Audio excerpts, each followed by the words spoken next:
What are the usual lend type of products available to us? The usual, the common instruments that we may be very familiar with. Bank products. When you actually open a bank account, savings or time deposit, nagpapautang kayo actually sa bangko. Binibigyan kayo ng interest dahil hiniram nila or inutang nila yung pera ninyo. Pwede kayong magpautang sa pamahalaan. It's called government securities. The difference between a treasury bond and treasury bill, mas maikli yung period ng treasury bill compared sa treasury bond. Pwede kayong magpautang sa mga private companies, the SMs of this world, Ayala, Meralco, San Miguel, the big boys in the corporate world. They borrow money. You can lend money to them. Anything that has a promise, like in the form of a maturity value, like what pre-need and insurance companies usually offer, that actually is a lend type of investment. Anything that has a promised, guaranteed fixed return is a lend type of investment. The usual buy type of investments are the following. You go into the stock market, you buy shares of stock. You get into a pooled fund, like mutual funds or unit investment trust funds of universal banks. You hoard dollars or commodities. That's obviously a buy type of investment. Getting into business is actually a buy type of investment. Whatever you bought or capitalized, you want to come up with a product or service that you can sell much higher than your original capitalization. And obviously, real estate, lalo na the common land banking, wherein you buy a property with some projection that it will increase or appreciate in its price, mainly because of development or improvements around the area or its periphery, the value of your property or your land increases as well. Obviously, a buy type of investment. What are the common returns that you can get from a lend type of investment? The following. Savings deposit.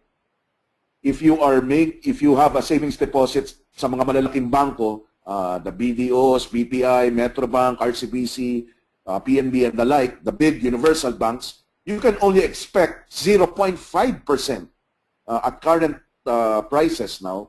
You can only expect 0.5% in your savings deposit.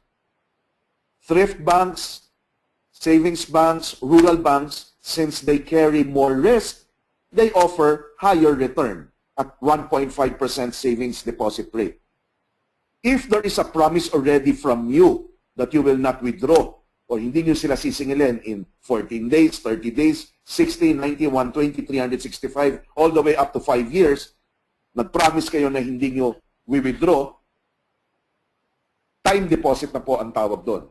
Since alam na nila that you will not withdraw over that period of time, they will give you higher return. Anywhere from 1.5 to 2%. Some rural banks offer 3% and up. Government securities, the government has a program wherein from its citizens, mga mamamayan niya, binibigyan niya ng investment vehicle. Ang tawag dito, retail treasury bonds. The government, pamahalaan ng Republika ng Pilipinas, humihiram sa kanyang mga mamamayan. Last March, there was an RTD offering. If you lend your money for 5 years to the government, they give you 6% per year. So much higher than what the banks usually offer. Kung 10 years, 7%. That was the offering last March 2011. This week, starting last Monday, the government again started offering retail treasury bonds. But this time around, kung makikita nyo, medyo mas mababa compared to last March, a few months ago. A 10-year lend investment to the government now just gives 5.75% per year. A 15-year term gives 6.25% per year. Kung tatanungin niyo ho, paano makakuha nito? Paano makakapagpautang sa pamahalaan? You just go to their accredited dealers, government securities exchange dealers. Usually, they are the big universal banks. Okay? The target of the government is 100 billion ang utangin for this offering this week, October. I am just not so sure if they have met their target. They are very confident, as seen in recent history to meet that 100 billion target. Kung tatanungin naman, sigurado ba ako mababayaran ng pamahalaan sa inuutang nilang pera? Because you can lend money, retail treasury bonds, in minimum 5,000 and multiple of 5,000 thereafter. So 5,000, 10,000, 15,000, up to 500,000 pataas. Sigurado ho kayo mababayaran kapag pamahalaan ng Republika ng Pilipinas ang umutang ng inyong piso. Okay? Wala pa sa kasaysayan ng Pilipinas na hindi siya nakapagbayad ng kanyang utang panlabas, lalo na yung utang panloob o utang sa Philippine currency. Another lend type of investment related to the government is pag-ibig. Aside from your regular pag-ibig fund contribution of 100 pesos every month, you can actually lend your extra money to pag-ibig. They have this product called Pag-ibig Fund 2. They give 5% a year interest on the money that you will lend to them. The minimum amount to lend is 500 pesos. Maximum unlimited. So you can lend your money as high as 5 million, 50 million if you want to. The term is 5 years. They will return the money after 5 years. But every year, they will give your 5% interest income. How do you go about lending your money to Pag-ibig Fund? You go to Pag-ibig office or you may course it through your employer. Corporate paper, on the other hand, pinapautang nyo sa mga pribadong kumpanya, it carries more risk actually. Thus, they give you higher return at 8% to 9%.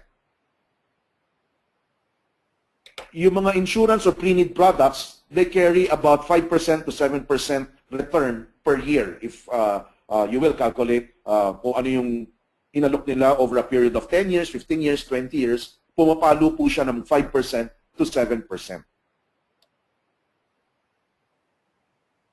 Buy type of investments, on the other hand, the usual buy type investments, their performances are the following. As of today, your Philippine stock market has grown 63% the past 5 years, or an average growth of 12.6% per year the past 5 years. Please take note, the past 5 years includes the chaotic 2008, the time where the global financial crisis started cropping up.